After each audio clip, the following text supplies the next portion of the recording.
আসসালামু আলাইকুম। আপনাদের সামনে দারুণ একটি রেসিপি নিয়ে আসলাম, পায়েসের রেসিপি খুবই মজা। এটি কিভাবে করলাম সেটি শেয়ার করব। তার আগে বলি, ইউটিউব থেকে দেখলে প্লিজ সাবস্ক্রাইব করে দেবেন, ফেসবুক থেকে দেখলে লাইক কমেন্টস ফলো দেবেন।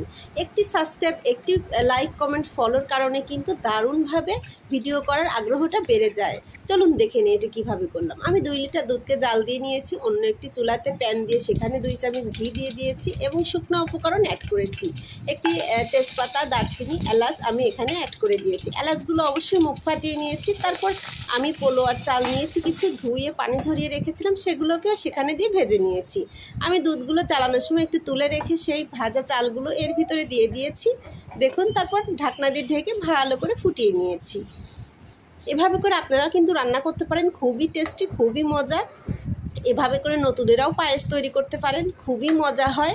এভাবে করে নতুনেরা পায়েস তৈরি করে তাদের ফ্যামিলির মন জয় করে ফেলতে পারেন, খুবই টেস্টি এটা। দেখুন, আমি এভাবে করে ফুটিয়ে নিচ্ছি। অবশ্যই ঢাকনা দিয়ে ঢেকে ভালো করে ফুটাতে হবে, এটা ফুটালেই মজা বেশি হয়।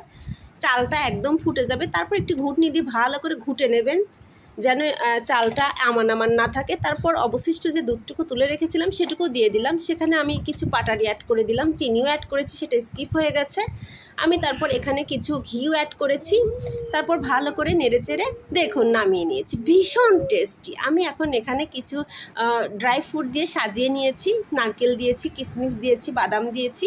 দেখুন, খুবই মজা, খুবই টেস্টি। এভাবে করে আপনারাও পারবেন রান্না করতে। ওকে।